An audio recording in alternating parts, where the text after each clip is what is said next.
तो फ्रेंड्स, तो welcome to sign classes. आपका फिर से स्वागत है। तो मैं आज एनटीपीसी जो सीरीज चला रहा हूँ जीके जीएस का, मैं उसका एक प्ले लिस्ट बना दूंगा। तो आज 28 दिसंबर 2021 में जो सेकंड शिफ्ट में क्वेश्चन आया था, जितना भी जीके जीएस का क्वेश्चन था उसका मैं आज सारा पूरा संग्रह कलेक्शन लेकर आया हूँ। तो आप लोग पूरा वीडियो देखिएगा, आप लोग के लिए सारा क्वेश्चन यहाँ पर अच्छा है, ठीक है। और आप लोग मिस मत कीजिएगा, ठीक है, ये स्किप मत कीजिएगा, आप पूरा वीडियो को देखने की कोशिश कीजिए, आपको अच्छा इन्फॉर्मेशन मिलेगा इस वीडियो से। तो आइए चलते हैं, सबसे पहले देखते हैं जलियांवाला बाग हत्याकांड कब हुआ था। तो जलियांवाला बाग हत्याकांड कब हुआ था, तो यहाँ पर देखेंगे जलियांवाला बाग हत्याकांड कब हुआ था। 13 अप्रैल 1919 में यहाँ पर देखेंगे हम लोग। 13 अप्रैल 1919 में हम लोग देखेंगे कि जलियांवाला बाग हत्याकांड हुआ था, ठीक है।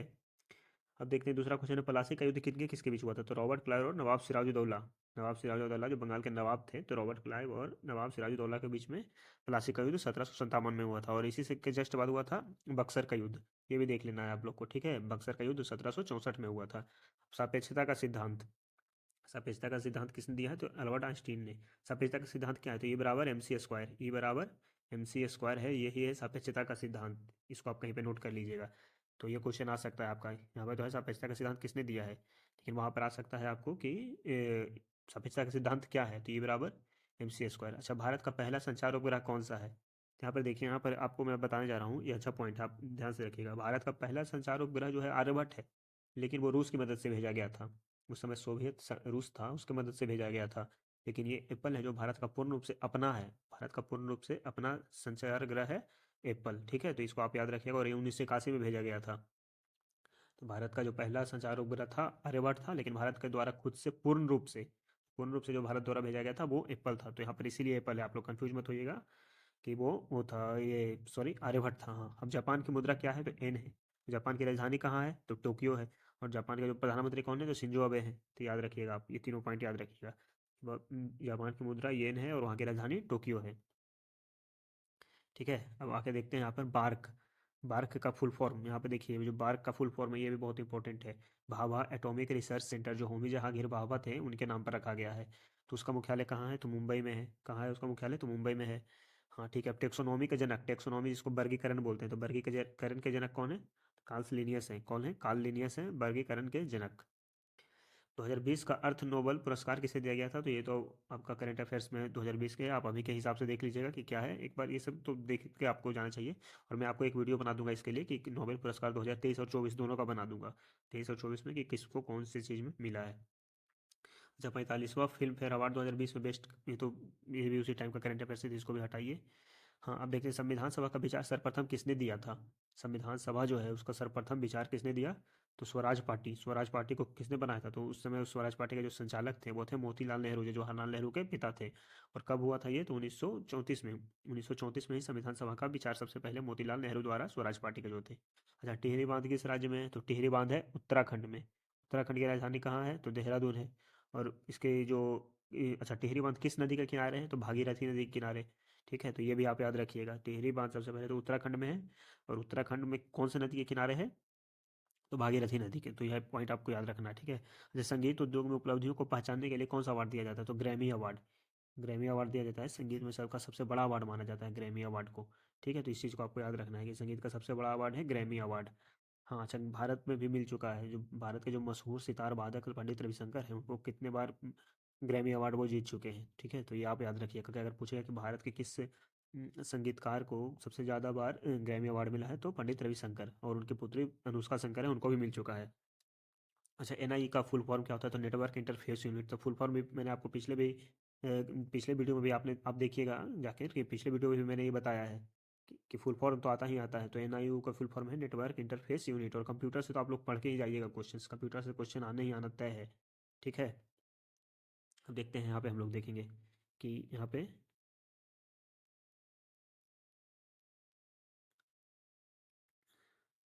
5 बार का कॉमनवेल्थ गेम्स आयोजन किस देश में किया गया है। तो 5 बार जो सबसे ज़्यादा किया गया है वो अभी तक कहाँ किया गया है, तो ऑस्ट्रेलिया में किया गया है। कहाँ किया गया है, ऑस्ट्रेलिया में सबसे ज़्यादा बार कॉमनवेल्थ। और कॉमनवेल्थ को ही हम लोग राष्ट्रमंडल खेल कहते हैं, यह बात याद रखिएगा। कॉमन खेल गेम को ही हम लोग राष्ट्रमंडल खेल कहते हैं, ठीक है। तो कॉमनवेल्थ सबसे ज़्यादा कहाँ किया गया है, ऑस्ट्रेलिया में। अच्छा, ठीक है। अब दूसरा पॉइंट देखते हैं यहाँ पे कि मौलिक कर्तव्य को संविधान के किस संशोधन में जोड़ा गया है। तो मौलिक कर्तव्य जो है, मौलिक कर्तव्य कहाँ से लिया गया है, आप लोग बताइए। मौलिक कर्तव्य लिया गया है रूस से, ठीक है। और ये 42वें संविधान संशोधन 1976 में ही जोड़ा गया था। और मौलिक अधिकार कहाँ से है? तो अमेरिका से है। दोनों में कन्फ्यूजन मत हो, एक होता है मौलिक कर्तव्य, एक होता है मौलिक अधिकार। ठीक है, और मौलिक कर्तव्य को जो जोड़ा गया था, जो कौन से समिति के अनुशंसा पे? तो सरदार स्वर्ण सिंह समिति। ठीक है, याद रखिएगा, स्वर्ण सिंह समिति के अनुशंसा पे ये जो है मौलिक कर्तव्य को 1976 में जोड़ा गया था। अच्छा, मोपला विद्रोह कहाँ हुआ था? तो मोपला विद्रोह 1921 में केरल में हुआ था। ठीक है, मोपला विद्रोह 1921 में केरल में हुआ था। आज़ादी से पहले के लिए भी एक तरह का विद्रोह था।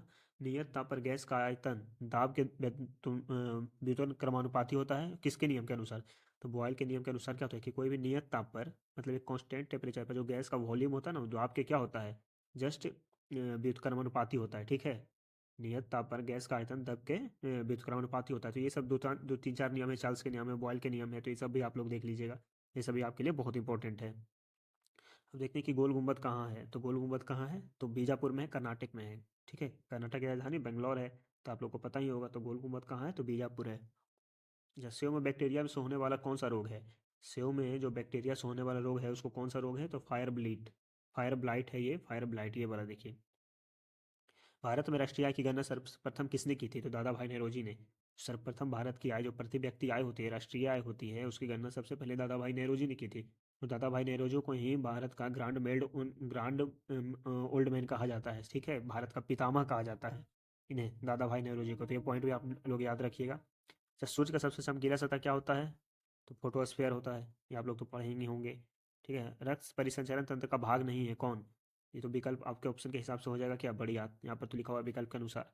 ठीक है, जलियांवाला बाग हत्याकांड के समय भारत का वायसराय कौन था? तो लॉर्ड चैम्सफोर्ड था।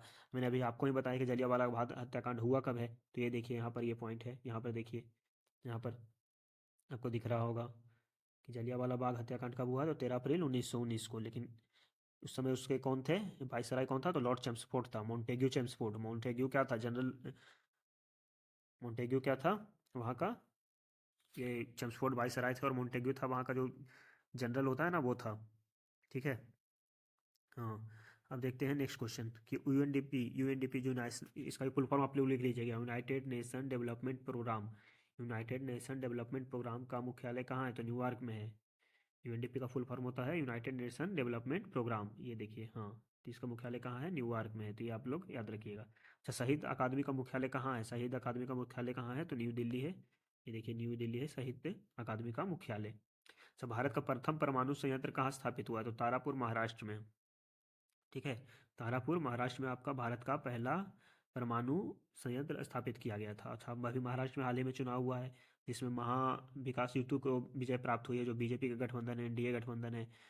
और वहाँ के मुख्यमंत्री हाल ही में किसे चुना गया है? तो देवेंद्र फडणवीस को। ठीक है, याद रखिएगा, देवेंद्र फडणवीस को। और उससे पहले कौन थे? तो एकनाथ शिंदे थे। तो ये सर आपको याद रखना है। अच्छा, ठीक है, अब देखते हैं कि non volatile memory, non volatile किसको बोलते हैं? अस्थाई को बोलते हैं, अस्थाई मेमोरी को नन वोलाटाइल। जो अस्थाई मेमोरी होता है ना, उसी को हम लोग नन वोलाटाइल मेमोरी बोलते हैं। तो कौन सा है? तो रोम है। रोम क्या है? तो नन वोलाटाइल मेमोरी है। अच्छा, रोम का फुल फॉर्म क्या होता है? तो रैंडम एक्सेस मेमोरी। क्या होता है? रैंडम, सॉरी सॉरी, रोम का read only memory, read only memory.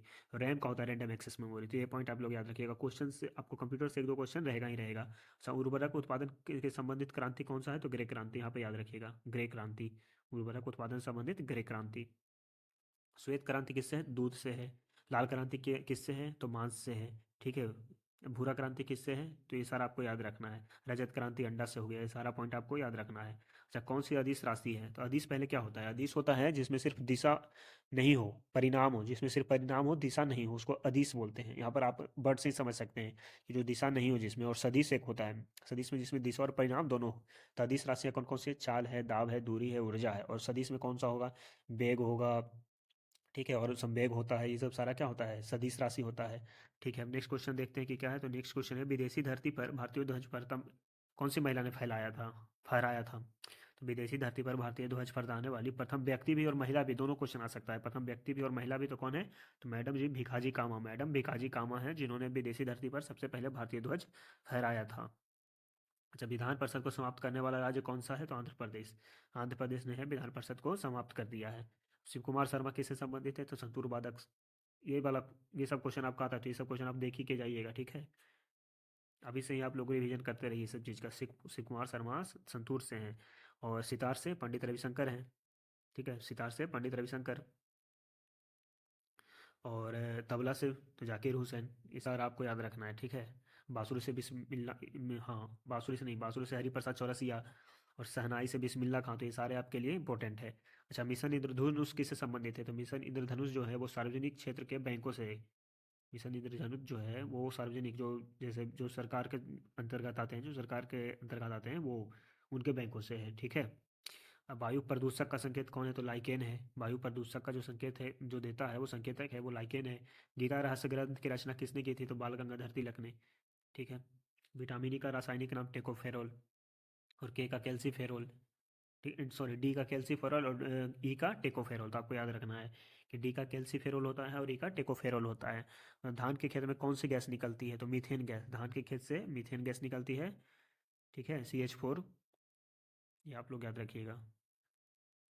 अनुच्छेद 12 से 35 किससे संबंधित है? तो मूल अधिकार से। और ये कौन से भाग में, ये आप नोट कर लीजिए, अगर आपको नहीं पता है तो आप ये पॉइंट नोट कर सकते हैं कि अनुच्छेद 12 से 35 मूल अधिकार से रिलेटेड है, लेकिन ये कौन से भाग में है? तो भाग 3 में है। और मूल अधिकार कहाँ से लिए गए हैं? मैंने अभी आपको थोड़ा देर ऊपर पहले बताया होगा कि मूल कर्तव्य, जो मौलिक कर्तव्य हैं वो रूस से लिए गए हैं, लेकिन मूल अधिकार जो है अमेरिका से लिया गया है, ठीक है। तो ये पॉइंट आपको याद रखना है। और क्या है, अक्षांश और देशांतर रेखा के बीच कितना डिग्री का कोण होता है? तो 66.5 डिग्री, मतलब 66.5 डिग्री का कोण बनता है। टोटल कितने होते हैं? ये जो अक्षांश और देशांतर है कितने होते हैं, आप टोटल कमेंट में बताइए, ठीक है। और अनुच्छेद कितने होते हैं? अनुच्छेद 12 से 35 कितने किसने किससे संबंधित है? तो मूल अधिकार से, और ये भाग 3 में, तो ये भी आप याद रखिएगा, ठीक है। तो आपको ये मैं ऐसे ही लाते रहूँगा डेली डेली को, एक मैं प्ले लिस्ट बना दूंगा इसका। कल मैंने बताया था 28 दिसंबर फर्स्ट शिफ्ट, ये 28 दिसंबर सेकेंड शिफ्ट, तो जितने भी जीके जीएस के इंपॉर्टेंट क्वेश्चन, आप इससे एक अनुमान लगा सकते हैं कि इस साल जो एनटीपीसी का एग्जाम होगा वो इसी पैटर्न पे होगा, क्वेश्चन का जो पैटर्न यही रहेगा कि कौन से सब्जेक्ट से कितना आ रहा है, कौन से विषय से कितना आ रहा है, तो सब चीज़ आपको याद रखना है, ध्यान रखना है, ठीक है। हाँ, तो अगर आपको अच्छा लगे तो लाइक कीजिएगा और पूरा देखने का कोशिश कीजिए, और शेयर ज़रूर कीजिएगा, सब्सक्राइब भी कीजिएगा।